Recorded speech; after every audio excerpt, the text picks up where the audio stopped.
बिस्मिल्लाहिर्रहमानिर्रहीम। अस्सलाम वालेकुम नादरीन, आप यूट्यूब चैनल देख रहे हैं। मैं इमरान खान हूँ। पाकिस्तान की फ़ौज के लिए कभी चीज़ें इतनी मुश्किल नहीं रही जितनी अब हो रही हैं, और पाकिस्तानियों की जानिब से ऐसा हो रहा है। ये इंतहाई अफसोसनाक है, और चंद लोगों ने अपनी ख्वाहिशात की तकमील के लिए इस इदारे के साथ ये बहुत बड़ी ज़्यादती की है। वजह यह है कि मिलिट्री इस्टेब्लिशमेंट के लोगों ने अपने ज़ाती मफादात के लिए या अपने फ़ायदों के लिए या अपने मनपसंद सियासतदानों को या अपने दोस्तों को नवाजने के लिए पाकिस्तानी अवाम के साथ वो कुछ कर दिया कि जिसके बाद पाकिस्तानी अवाम जो है वो अब एक नफ़रत के अंदर घिर चुकी, और खैबर पख्तूनख्वा से तालिबान और फ़ौज को निकालने की तैयारियां हो रही हैं। इस सिलसिले में 3-4 चीज़ें हैं जिनमें से कुछ आपको आइडिया है और कुछ मैं आपको ऐसी चीज़ें बताऊंगा जिनके बारे में आपको अभी तक नहीं पता कि फ़ौज को कैसे खैबर पख्तूनख्वा के कबायली इलाकों से और दीगर इलाकों से निकालने की कोशिश हो रही है। पहली खबर तो यह है कि खैबर के अवाम निकले बहुत बड़ी तादाद में। इसके मनाज़र भी आप देख सकते हैं। इन लोगों ने कुरान पाक अपने साथ लिया, अपने सर पे कुरान पाक उठाए, और बहुत बड़ी तादाद में खैबर के अवाम निहत्ते, और जो तादाद बताई जा रही है 8 से 10 हज़ार लोग हैं। 8 से 10 हज़ार लोग अगर एक सिमत में चलें तो एक सैलाब ही अवाम का होता है जो जा रहा होता है। तो ये लोग पैदल चल पड़े और उन इलाकों की तरफ गए जहाँ पे तालिबान के ठिकाने हैं। खैबर के उन इलाकों में जहाँ पे तालिबान के ठिकाने हैं वहाँ पे ये लोग गए।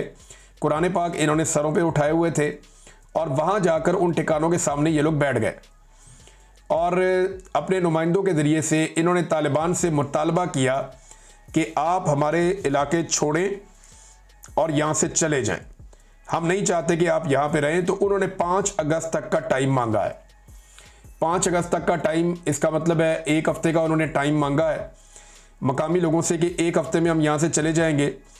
और मकामी लोगों ने ये भी बताया तालिबान को, और उन्होंने ये अनाउंस किया कि जिस तरह अभी हम जाकर बैठे हैं तालिबान के ठिकानों के सामने, और हमने उन्हें जाकर कहा कि हमारा इलाका छोड़कर चले जाओ, हम नहीं चाहते कि आप यहाँ पे रहें। उसकी वजह से बदअमनी पैदा होती है, और फिर सिक्योरिटी फोर्सेस भी इसी बहाने यहाँ पे मौजूद रहती हैं। अब मकामी लोग ये कह रहे हैं कि इसी तरह जैसे ही तालिबान ये इलाका छोड़ेंगे, हम ऐसे ही बड़ी तादाद में इकट्ठे होंगे और जाकर फ़ौज के जो ठिकाने हैं वहाँ पे बैठ जाएंगे, और उन्हें कहेंगे जी कि आप भी ये इलाका छोड़ें और यहाँ से निकलकर वापस चले जाएं अपनी बैरकों में या बॉर्डर्स के ऊपर। ये शहरी इलाके सारे के सारे आप खाली कर दें। अच्छा, फ़ौज ने किस कानून के तहत इन इलाकों पे अपना कंट्रोल किया, तो ये मैं अब आपको बताने वाला हूँ, और ये बहुत इंपॉर्टेंट है। इसे ज़रा आप गौर से सुनिएगा, आपको समझ आ जाएगी। खैबर पख्तूनख्वा में एक लॉ है, इसे आप गूगल करके भी देख सकते हैं। इस कानून को कहते हैं actions in aid for civil power. ये 2011 में इसको रेगुलेट किया गया था।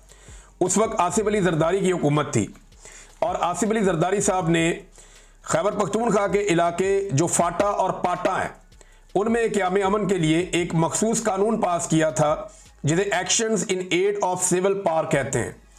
ये कानून नाफिज होने के बाद फौज को बहुत सारे इख्तियारात मिल गए थे इन इलाकों में, यानी लोगों को अगवा कर सकते थे, गिरफ्तार कर सकते थे, इन्वेस्टिगेशंस कर सकते थे, हिरासत में रख सकते थे, और वहाँ पे ऑपरेशंस वगैरह मुख्तलिफ जगहों पे ये अपने आर्जी या मुस्तकिल ठिकाने बना सकते थे। तो फौज को बहुत सारे इख्तियारात इस कानून के तहत मिल गए थे। बाद में जब पाकिस्तान तहरीक इंसाफ की हुकूमत आई 2018 में, और फाटा मर्ज हो गया, फाटा जब मर्ज हो गया, खैबर पख्तूनख्वा का हिस्सा बन गया, तो फिर शाह फरमान साहब ने एक नोटिफिकेशन जारी किया था, और इमरान खान साहब इसके पीछे थे नोटिफिकेशन के।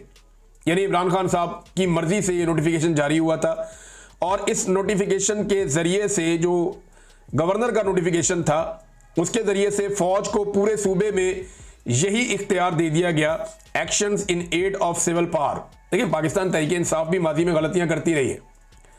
यह मामला अदालत के अंदर चैलेंज हो गया था। ह्यूमन राइट्स वालों ने, पॉलिटिकल पार्टियों ने जाके चैलेंज कर दिया कि यह बड़ी ज्यादती है। फौज को वो इख्तियारात दे दिए गए हैं खैबर पख्तूनख्वा के पूरे सूबे में जो पहले कबायली इलाकों में उनके पास थे 2011 में, और अब पूरे सूबे में उनको वो इख्तियारात दे दिए गए हैं। तो ये इंसानी हकूक की खिलाफ वर्जियां हो रही हैं, ये जुल्म है, मावरा अदालत चीजें हो रही हैं, ये नहीं होनी चाहिए। इससे दहशतगर्दी में और बेचैनी में इजाफा होगा। पेशावर हाई कोर्ट ने जो फैसला दिया, वो फैसला पेशावर हाई कोर्ट ने यह दिया कि ये फौरी तौर पे actions in aid of civil power, इसके तहत फौज को जो भी इख्तियारात दिए गए हैं खैबर पख्तूनख्वा में उन्हें खत्म कर दिया जाए, क्योंकि ये इंसानी हकूक के खिलाफ है। मैं आपको सादा सादा समरी बता रहा हूं। अदालत ने इसे खत्म कर दिया, लेकिन एडवोकेट जनरल जो था खैबर पख्तूनख्वा का, यानी खैबर पख्तूनख्वा की हुकूमत का जो वकील था, उसने जाके अदालत से स्टे ले लिया। अभी भी ये केस अदालत के अंदर जो स्टे हुआ है, ये खैबर पख्तूनख्वा की हुकूमत के वकील ने स्टे किया हुआ है।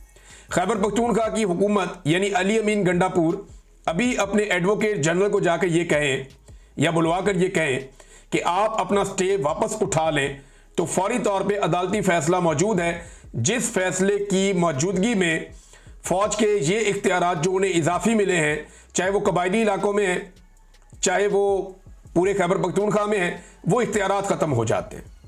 यानी यहाँ पे फिर फौज जो है वो मुख्तलिफ लोगों के मकानों पे, इलाकों पे कब्जा नहीं कर सकती। वहाँ पे फौज जो है वो इस तरीके से ऑपरेट नहीं कर सकती जैसे वो इस कानून की मौजूदगी में करती है। तो बहुत सारी चीज़ें जो है उनका लीगल कवर एक ख़त्म हो जाता है जो इस वक्त तक मौजूद है। लिहाजा पाकिस्तान तहरीक इंसाफ ने ही ये ताकत दी थी फौज को कि पूरे सूबे के अंदर जैसे चाहे वो ऑपरेट करे। जरदारी साहब ने ये फाटा और पाटा की हद तक दिया था जब ऑपरेशन हो रहे थे 2011 में, लेकिन बाद में पाकिस्तान तहरीक इंसाफ ने पूरे सूबे के अंदर ये दे दिया था और पाकिस्तान तहरीक इंसाफ के ही एडवोकेट जनरल ने इस मामले पे एक स्टे लिया हुआ है अदालती ऑर्डर के खिलाफ। अगर वो स्टे वापस उठा लें तो ये कानूनी जवाब मिलिट्री एस्टेब्लिशमेंट या फौज के पास खत्म हो जाएगा कि वो खैबर पख्तूनख्वा में जिस तरह अभी ऑपरेट कर रही है इसी तरह ऑपरेट करती रहे। इसी हवाले से एक और बड़ी डेवलपमेंट है। एक तो मकामी लोग ये चाहते हैं खैबर पख्तूनख्वा के फौज अपनी छावनियां खत्म करे जो इजाफी जो आबादियों के अंदर बन गई हैं, जो बॉर्डर्स के अलावा वो आ गए हैं मुख्तलिफ इलाकों में। तो मकामी लोग ये चाहते हैं कि वो मामला अब ख़त्म हो और चीज़ें नॉर्मलाइज हों। अब इसके अलावा जो है पाकिस्तान तहरीक इंसाफ की जानिब से भी एक बड़ा सख्त पैगाम आया है।